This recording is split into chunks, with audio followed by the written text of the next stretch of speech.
लोग खैरियत से होंगे। आइए अब जानते हैं आज की कुछ अहम अपडेट्स इमरान रियाज खान से। इमरान खान साहब ने अडियाला में सहाफियों से गैर रस्मी गुफ्तगू करते हुए कहा कि हमारे हालात बांग्लादेश से ज़्यादा बुरे हैं। हसीना वाजिद ने आर्मी चीफ, चीफ जस्टिस और पुलिस चीफ अपने लगाए हुए थे और जमात इस्लामी समेत तमाम अपोजिशन को दीवार से लगाया था।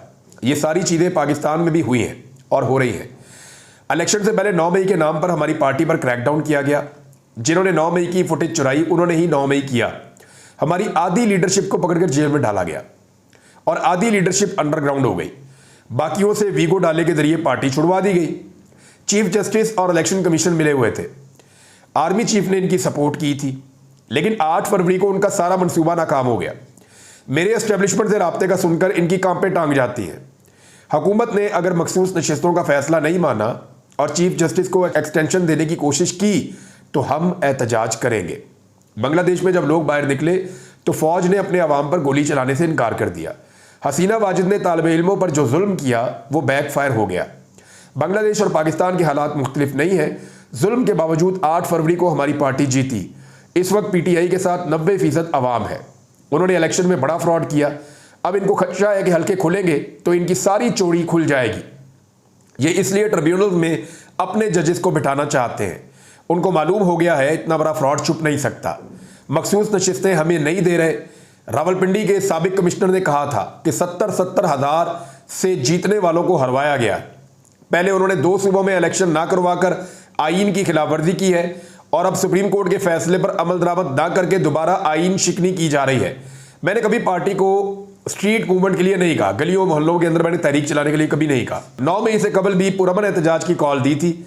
अगर सुप्रीम कोर्ट के फैसले को नहीं माना गया तो स्ट्रीट मूवमेंट शुरू करने लगा हूं, यानी गली मोहल्लों में पाकिस्तान तहरीक इंसाफ के लोग एहतजाज शुरू करेंगे। मैं समझ रहा था कि मुल्क की मईशत खराब है, एहतजाज नहीं करना चाहिए।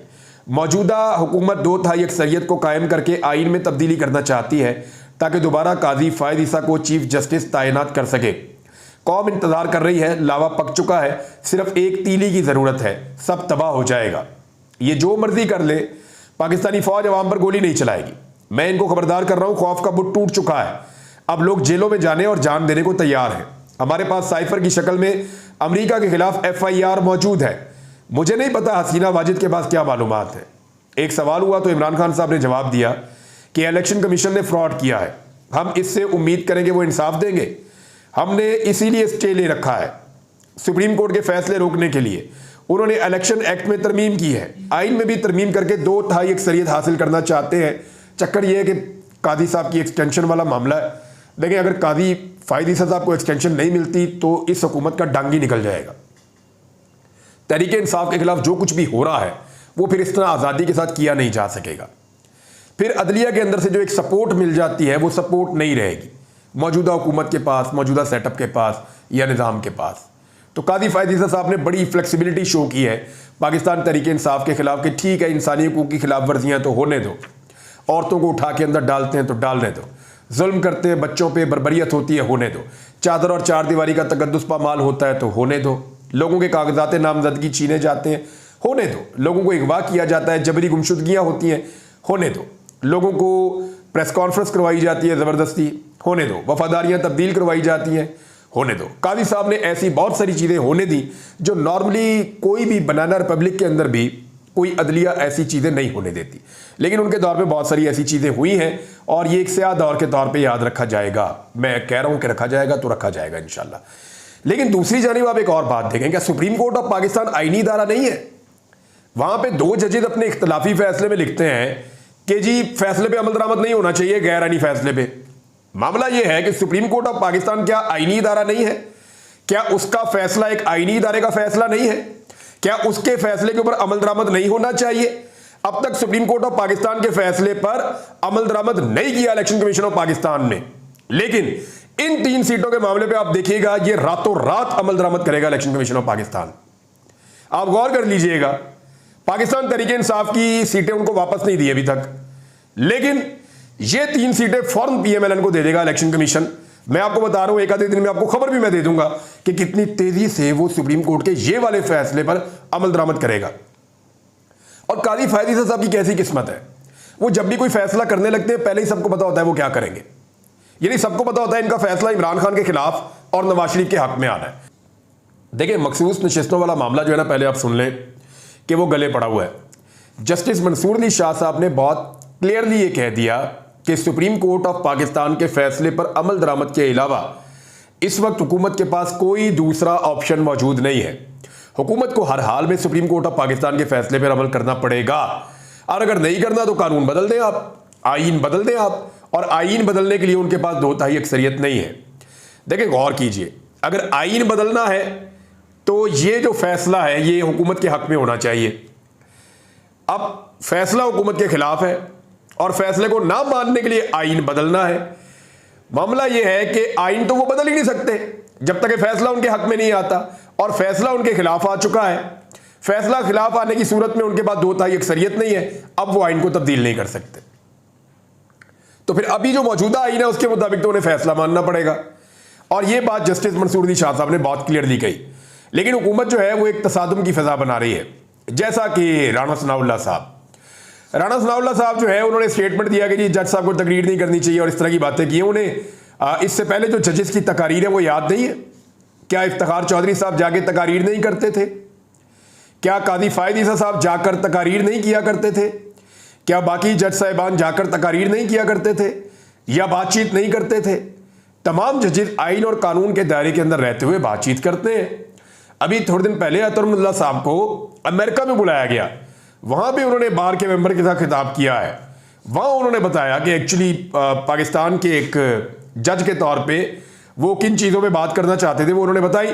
तो पूरी दुनिया में जजेस बार्स के साथ और मुख्तलिफ तकारीब में अपने कोड ऑफ कंडक्ट के मुताबिक जो है, जो उनके अपने रूल्स होते हैं उनके मुताबिक वो तकारीर करते हैं। तो राणा सनाउल्लाह साहब ने ये इसलिए कहा कि उन्हें अब मंसूर अली शाह साहब पसंद नहीं आ रहे, और उनका जो पहला ही फैसला है, बड़ा फैसला, तगड़ा फैसले तो उन्होंने पहले भी बहुत दिए, लेकिन जो मखसूस नशिस्तों का एक बड़ा फैसला है वो उसके ऊपर इंप्लीमेंट नहीं करना चाह रहे। और मंसूर अली शाह साहब ने उस पूरी तकरीर में ज्यादा जोर दिया फैसले के ऊपर अमल दरामद के हवाले से। तो फैसले पे तो अमल दरामद करना पड़ेगा। अब हुकूमत ने जो है वो उसमें एक लड़ाई की फिजा बना दी है। देखें, अब एक्सटेंशन कैसे की जा सकती है, या आईनी तरमीम ये हुकूमत करना चाहती है या 2/3 अक्सरियत लेना चाहती है तो कैसे ले सकती है, इसका तरीकाकार मैं आपको बता देता हूं। यानी जो इनके पास रास्ता है, एक तो ये है कि 3 बंदे अभी चले गए, कादी फायद ईसा साहब वगैरह ने जो फैसला दिया, अभी मैं आपको बताऊंगा क्या किया उन्होंने।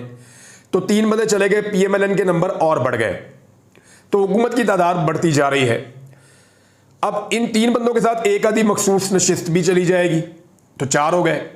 एक पाकिस्तान तहरीक इंसाफ के जो MNA है वो उनका इंतकाल हो गया, वो वहां पे जल्दी से इलेक्शन करवाएंगे, फिर एक MNA अपना लाएंगे धांधली करके, मैं पहले आपको बता रहा हूं। तो इस तरह उनके 5 हो जाएंगे। फिर वो जो बाकी जमातें उनको मनाएंगे कि कुछ भी करके आप हमें 1, 2, 3 वोट आप दे दें, बड़ी मेहरबानी आपकी, वो ये करने की कोशिश करेंगे। फिर कोई और गेम करके पाकिस्तान तहरीक इंसाफ से मजीद सीटें छीनने की कोशिश करेंगे, लेकिन ये तरीका बहुत ही मुश्किल है। इस तरीके के अंदर कादी फायद ईसा साहब या जो मौजूदा हुकूमत है उसकी कामयाबी के इम्कानात, 2/3 अक्सरियत मिलने के जो इम्कानात हैं वो आप 20% समझ लें। 80% शिकस्त है, और वो 20% भी सर धड़ की बाजी लगाकर ये करेंगे अगर करेंगे तो। जो एक ही तरीका है आसान, वो ये है कि फैसले पर अमल दरामद ना किया जाए जो मखसूस नशिस्तों वाला है। या तो फैसले पर अमल दरामद ना करें, या फिर रिव्यू के अंदर जाएं और कम से कम 2 जजेस अपनी राय बदल लें, और जब 2 जजेस अपनी राय बदल लें तो फैसला आ जाए PMLN के हक में, और जब फैसला उनके हक में आ जाए, मखसूस नशिस्तें उनको मिल जाए, तो 2/3 अक्सरियत पूरी हो जाती है। मामला यह है, जब तक ये फैसले पे अमल दरामद नहीं कर रहे तो ये रिव्यू में कैसे जा सकते हैं? पहले तो मैंने अमल दरामद करना चाहिए ना फैसले पे। सारे के सारे कह रहे हैं हम रिव्यू में जा रहे हैं, रिव्यू में जा रहे हैं, तो रिव्यू के अंदर जो है वो जजेस की ऐसे राय नहीं बदल जाती, वो भी बहुत मुश्किल है। तो मुश्किलात बहुत ज्यादा है हुकूमत के लिए कि वो 2/3 अक्सरियत हासिल करें। लेकिन नजम सेठी साहब ने एक खबर दी, वो ये कह रहे हैं कि एक्चुअली ये उम्र ही बढ़ा देंगे, ये 68 साल तक ले जाएंगे रिटायरमेंट की उम्र, और उसमें होगा ये कि सिर्फ कादी फायद ईसा साहब को नहीं, chief of the army staff को और बाकी बहुत सारे और अहदेदारों को इसका फायदा हो जाएगा। और वो ये कह रहे हैं सबके लिए एक्सटेंशन के रास्ते खुल जाएंगे। तो नाज़रीन, ये थी आज की अहम अपडेट्स। इसी के साथ अपने मेजबान रज़ा मेकन को इजाज़त दीजिए। अल्लाह हाफिज।